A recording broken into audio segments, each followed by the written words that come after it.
میرے دوستو وہ لمحے یاد کرو نا جب میرا نبی منبر پر جلوہ کر رہے، سامنے ابو بکر ہے، عمر ہے، عثمان ہے، علی ہے، طلحہ ہے، زبیر ہے، سعد ہے، باقی یاران وفا بیٹھے ہوئے ہیں۔ عذاب کی آیت اترتی ہے، آپ کا رنگ متغیر ہو جاتا ہے، آپ مجمع صحابہ سے اٹھ کر باہر نکل جاتے ہیں۔ صحابہ دیکھتے ہیں تھوڑی دیر گزرتی ہے، حضور نہیں آتے۔ صحابہ کہتے ہیں کیا پتہ حضور کسی حاجت کے لیے گئے ہوں گے۔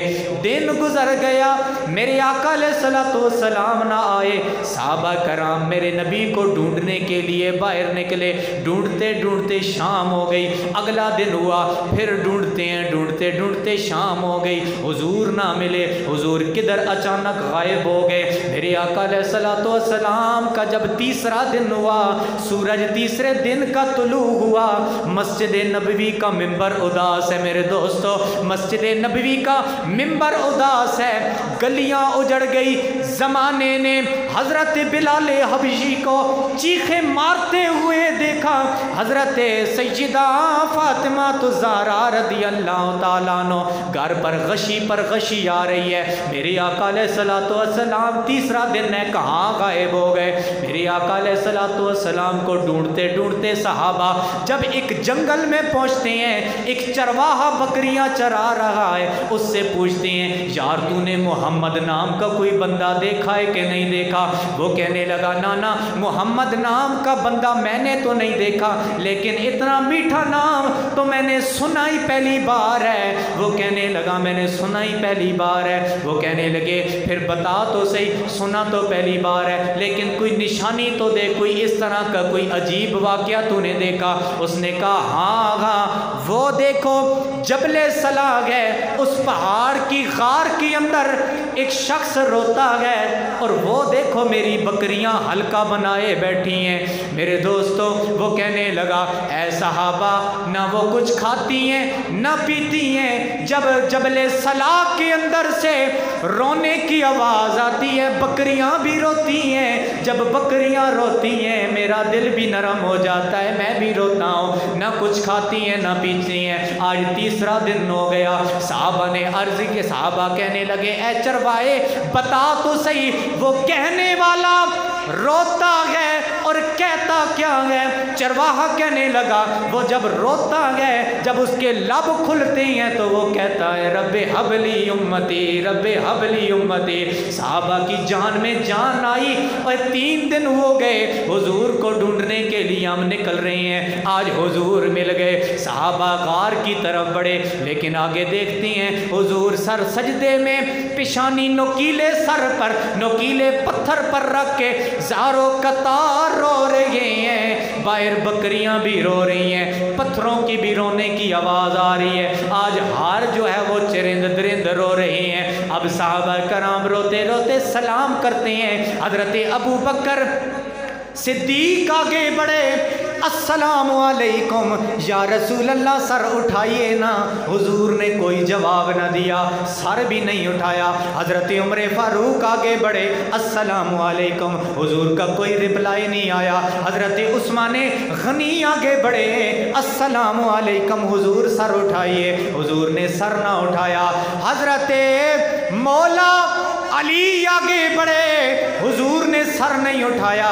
صحابہ کہنے لگے اوہ حضور کی لگتے، حضور کی جو جگر کا ٹکڑا ہے سیدہ طیبہ طاہرہ فاطمہ الزہرا رضی اللہ تعالیٰ عنہ کو لے کر آتے ہیں۔ مدینے میں جب سیدہ فاطمہ کو خبر پہنچی، سیدہ فاطمہ مدینے کی عورتوں کو لے کر اس جبل سلاگ کے پاس پہنچتی ہیں، غار کے اندر تشریف لے کر جاتی ہیں، سلام کرتی ہیں، جواب نہیں آتا۔ حضور سر سجدے سے اٹھائے نا، رب العالمین کوئی امت سے کوئی نہ کوئی وعدہ کر دے گا، امت کے بارے میں آپ کو راضی فرما دے گا، لیکن حضور فرماتے ہیں نانا فاطمہ میں اس وقت تک سر سجدے سے نہیں اٹھاؤں گا جب تک رب العالمین میری امت، تمام امت کی بخشش نہیں فرمائے گا۔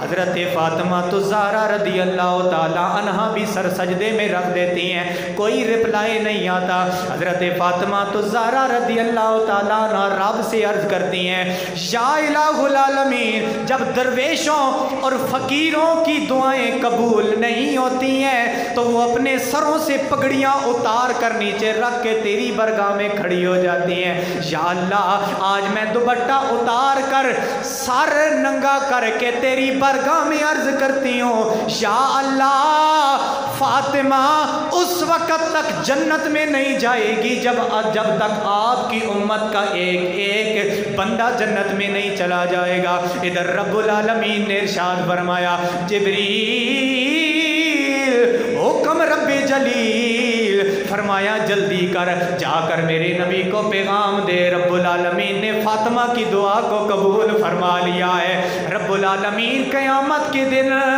آپ کو راضی فرما دے گا۔ آپ کی رب حبلی امتی والی صداؤں کو ہم نے قبول فرما لیا ہے۔ رب العالمین نے پھر حضرت جبرائیل علیہ السلام کو بھیجا اور رب حبلی امتی امتی کی جو صدائیں حضور نے دی اس کو قبول فرما لیا۔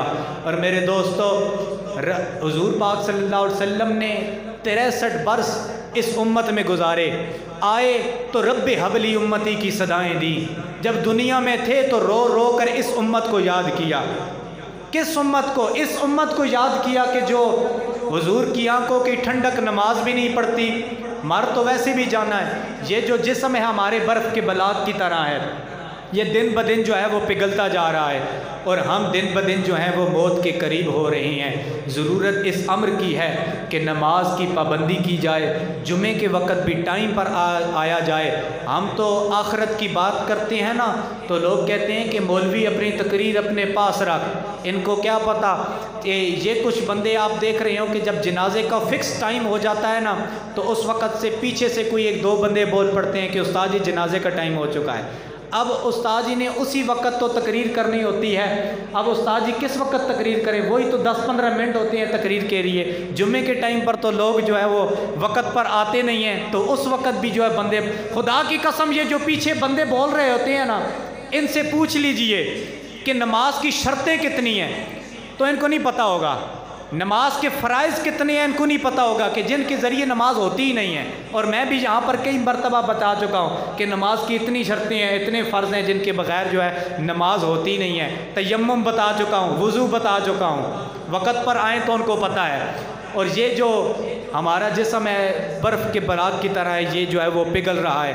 اور میرے دوستو جب گنتی الٹی شروع ہوتی ہے نا تو پھر نتیجہ 0 پر آ جاتا ہے۔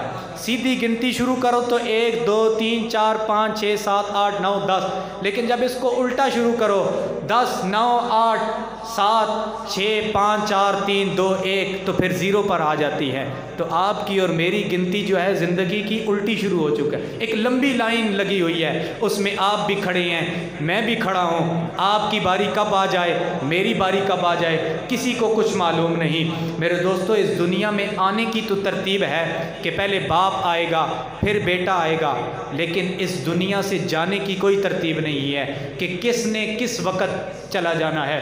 اور محبت رسول یہ تقاضا کرتی ہے کہ 5 وقت کی نماز کی پابندی کی جائے۔ اللہ رب العالمین ہم سب کا حامی و ناصر ہو۔ وما توفیقی الا باللہ، سنت ادا فرما لے۔